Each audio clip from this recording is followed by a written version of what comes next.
उत्तर प्रदेश में बदमाश को पकड़ने गई पुलिस को भारी नुकसान उठाना पड़ा है। कानपुर में बदमाशों के साथ मुठभेड़ में डीएसपी समेत 8 पुलिस वाले शहीद हो गए, जबकि 7 पुलिस वाले गंभीर रूप से जख्मी हैं। मामला कानपुर के चौबेपुर थाना इलाके का है, जब देर रात पुलिस ने बिकरू गांव में हिस्ट्री शीटर विकास दुबे को पकड़ने की कोशिश की। दबिश के दौरान बदमाशों ने पुलिस को घेर कर फायरिंग कर दी।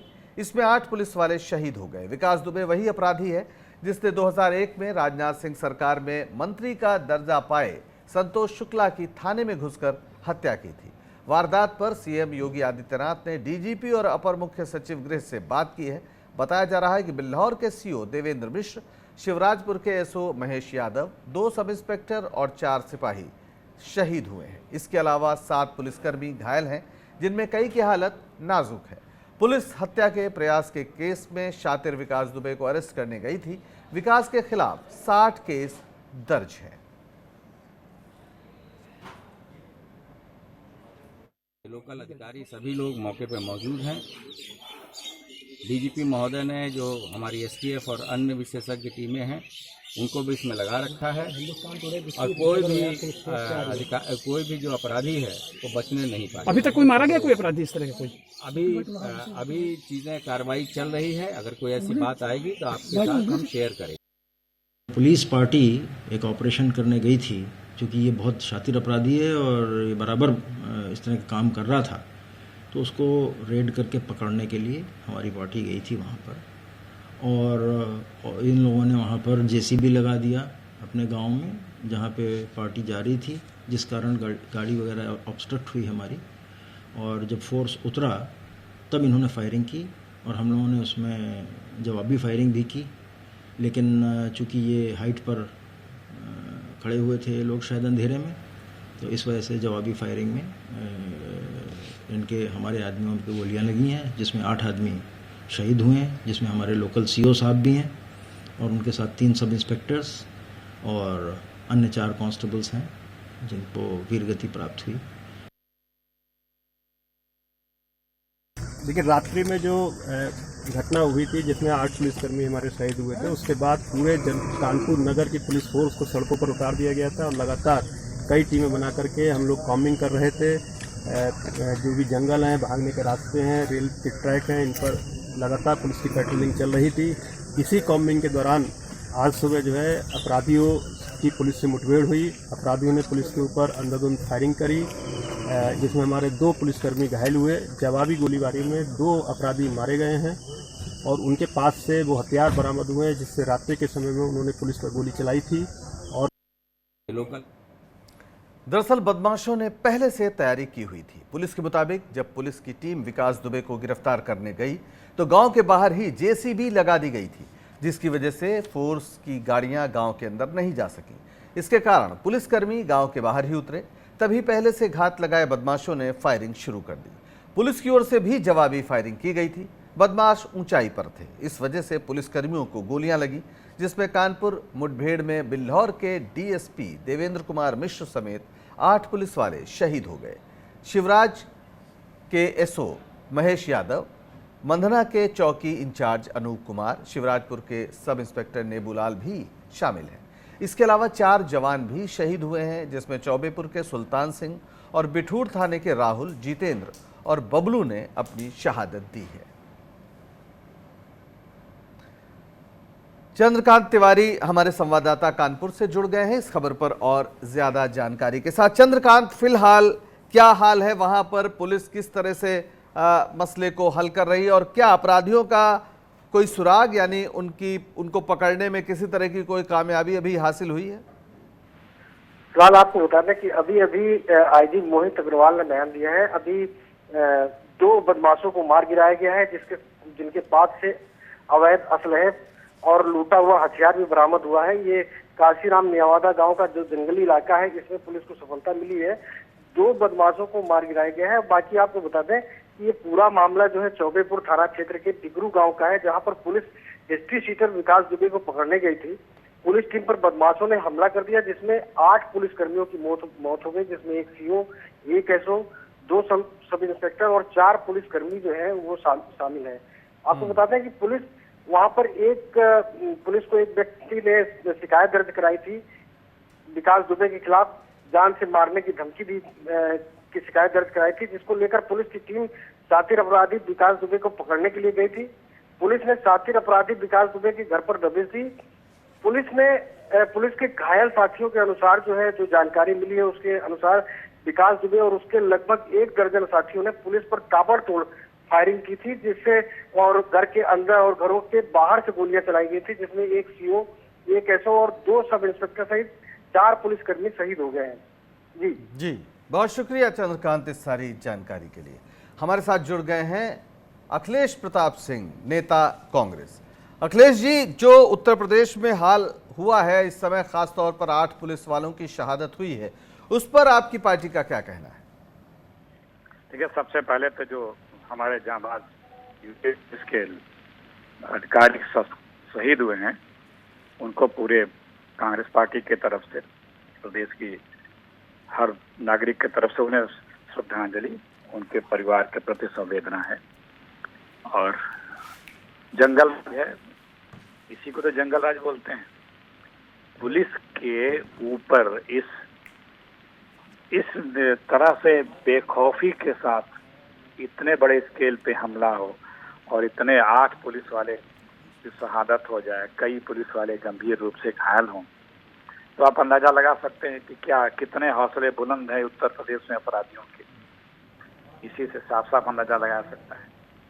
और ऐसा चूक कैसे हुई, क्यों ऐसा किया है पुलिस के, किस अधिकारियों ने रात को भेज दिया? जब वो अपराधी है, उसकी शिकायत है, तो दिन में उसको बुलाया सकता था, नहीं आता तो दिन में जाके उसको लाया जा सकता था, रात को जाने की क्या जरूरत है? और जब वो भी बिना तैयारी, बाद में गए, पता है कि स्थित सीटर है, उसके पास लेटेस्ट वेपन्स हैं, तो काफी गंभीर, काफी त्रुटियां हैं पुलिस के इस ऑपरेशन में। और खैर जो भी हो, हमारे जांबाज शहीद हुए हैं, उनकी वापसी तो नहीं हो सकती है, लेकिन सरकार के कानून व्यवस्था पे या पुलिस की क्रिया प्रणाली पे ये जरूर 2 प्रश्न उठ रहे हैं, और ये गंभीर प्रश्न है।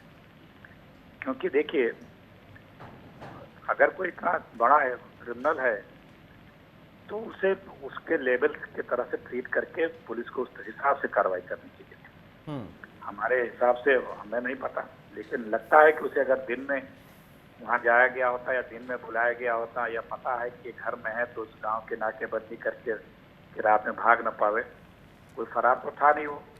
अखिलेश जी, ये आपकी बात ठीक है। ये कोई अलग थलग एक घटना में पुलिस की चूक है, या जैसा कि आप लोग आरोप लगाते रहे हैं कि अपराधियों के हौसले फिलहाल उत्तर प्रदेश में बहुत बुलंद है, उसकी भी एक बानगी?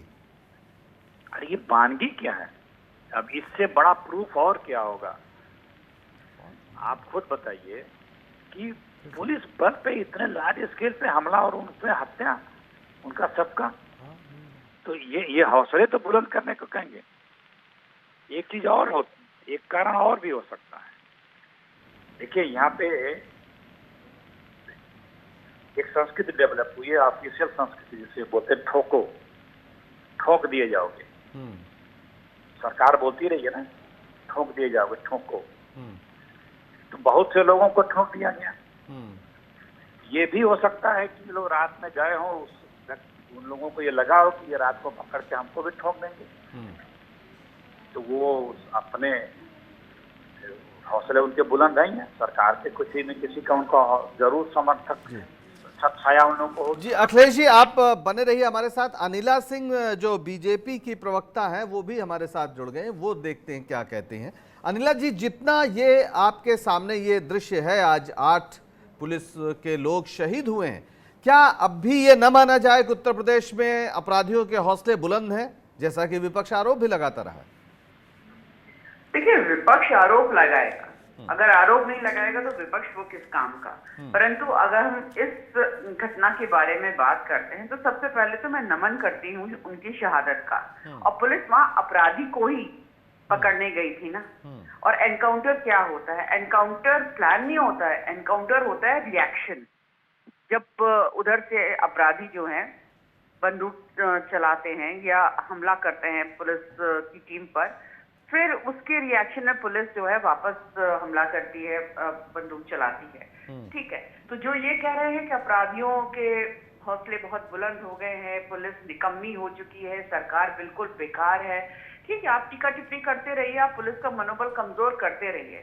आज का वो दिन नहीं है, आप उठाइए, प्रश्न उठाइए सरकार पे, हम उत्तर देने के लिए बैठे हुए हैं। पर ये अपराधी कोई तो पकड़ने के लिए गए हुए थे, कोई उसके साथ पार्टी लेकिन करने के लिए अनिला जी, अपराधी अगर पुलिस पर हमला कर दे तो उसका एक मतलब ये भी है कि अपराधियों को सत्ता का संरक्षण है, पुलिस पर हमला करना सामान्य बात नहीं है। सामान्य स्थिति में पुलिस पर कोई हमला नहीं करता, अपराधी भागते हैं अगर सरकार का और पुलिस का इकबाल हो तो। मैं आपको बताना चाहूंगी कि मैं एक वरिष्ठ पुलिस अधिकारी की बेटी भी हूँ जी। तो उत्तर प्रदेश में पुलिस, या मैं कहूँ देश में कहीं पर भी पुलिस किस प्रकार से कार्य करती है मुझे अच्छी तरीके से पता है। तो यहाँ पर हमारी सरकार को ये पाठ न पढ़ाया जाए कि अगर पुलिस पर हमला हो रहा है तो सरकार कमजोर है। सरकार मजबूत है, नेतृत्व मजबूत है, उसी के कारण पुलिस जो है अपराधियों को पकड़ने जाती है। यहाँ तो ये कहा जाता था ना, एक सेट पैटर्न है भाई, पुलिस वाले जो है अपराधियों के पैर में बस गोली मारते हैं, मजाक बनाया जाता था ना पुलिस का। आज 8 लोगों ने अपनी जान दे दी है इसमें। देखिए ये कैसे हुआ, क्या हुआ, किस कारणवश हुआ, ये इंक्वायरी का मसला है, उसके ऊपर मैं अभी कोई टीका टिप्पणी नहीं करूंगी, चाहे मुझे व्यक्तिगत रूप से उसकी जानकारी है या नहीं है। ये पुलिस के जो सीनियर ऑफिशियल्स हैं खुद ही पीसी कर कर बताएंगे। पर हाँ, ये है कि जो ये हमला हुआ है, ये किन शब्दों में इसकी कड़ी निंदा की जाए वो शब्द कम पड़ जाएंगे। पर हाँ, 8 लोगों ने जान दी है, पुलिस वाले और भी घायल है और पुलिस अपनी कार्रवाई कर रही है। बदमाश जो है बच के तो नहीं निकलेंगे, परंतु मुझे ऐसा लगता है करिए राजनीति करिए, पर पुलिस को लेके आज तो राजनीति मत करिए। बहुत शुक्रिया अनिला जी, आपने हमसे बातचीत की। अखिलेश जी, आपका भी बहुत शुक्रिया। अमिताभ बाजपेयी हमारे साथ जुड़ गए हैं, जो स्थानीय विधायक हैं। अमिताभ जी, इस घटना को लेकर आपकी प्रतिक्रिया क्या है? ये ऐसी हृदय विदारक घटना है कि आज हम लोग निशब्द हैं। इतनी बड़ी घटना इसके पहले हम लोगों के आसपास कभी ना देखने में मिली है, ना सुनने को मिली है। ये पहली बार इतनी बड़ी घटना सुन करके हम लोग का हृदय चित्कार रहा है। हम लोग मुंह में शब्द नहीं है कैसे इस पर अपनी श्रद्धांजलि दी जाए, कैसे भाव व्यक्त किए जाए। ये निश्चित रूप से अपराधियों के बढ़े हुए हौसलों को बताने वाली घटना है कि आज इस जो सरकार है, जो भले ही भाषण कुछ भी करती हो, लेकिन अपराधियों के हौसले इतने बुलंद हैं, इतनी बड़ी फोर्स पे सीधा हमला करके हमारे 8 अधिकारी और जवानों को शहीद कर सकते हैं ये लोग। तो कहीं ना कहीं आज दिल दुखी भी है और आम जनता के मन में डर भी पैदा हुआ होगा। जब कानून व्यवस्था का राज नहीं देख रहे होंगे तो आम लोगों के मन में भी डर पैदा हो गया होगा कि सरकार में हम लोग सुरक्षित नहीं है। अमिताभ जी, जिस अपराधी को पकड़ने गई थी पुलिस, वो काफी पुराना हिस्ट्री शीटर है और काफी उसका पूरा कानपुर के इलाके में उसके आपराधिक गतिविधियों का एक लंबा रिकॉर्ड है। आखिर क्या आपको लगता है कि ऐसा अपराधी बिना सत्ता के संरक्षण में इतना भयंकर कांड कर सकता है? उसे क्या यकीन था कि उसका कोई कुछ बिगाड़ नहीं पाएगा? देखिए, पहले का जो रिकॉर्ड है वो ये है कि भारतीय जनता पार्टी की सरकार थी, उसी सरकार में भारतीय जनता पार्टी के दर्जा प्राप्त राज्य मंत्री को थाने के अंदर हत्या करी गई थी और उसका कुछ नहीं बिगड़ा था, वो पकड़ा तक नहीं गया था, कचहरी में हाजिर हुआ था, बाद में मुकदमे से बरी हुआ था। तो कहीं ना कहीं बगैर सत्ता के संरक्षण की ऐसी बातों को सोचना बेमानी है। आज जब उत्तर प्रदेश के मुख्यमंत्री जब भाषण करते हैं तो वो कहते हैं कि प्रदेश में अपराधी या तो प्रदेश छोड़ गए हैं या एनकाउंटर हो गया है या जेलों के अंदर हैं। जब अपराधी या तो प्रदेश छोड़ गए हैं, जेलों के अंदर हैं, एनकाउंटर हो गया, तो ये कौन से अपराधी हैं जो छुपे बैठे हैं, अभी भी अपने घरों के अंदर हैं और वहां से पुलिस के इतने बड़े बल पर इतना बड़ा हमला करने का साहस भी रखते हैं और हथियार भी रखते हैं? तो कहीं ना कहीं उनके भाषण झूठे हैं, उनकी बातें झूठी हैं और अपराधी बेखौफ है, जनता भयाक्रांत है। जी, बहुत शुक्रिया अमिताभ जी हमसे बात करने के लिए।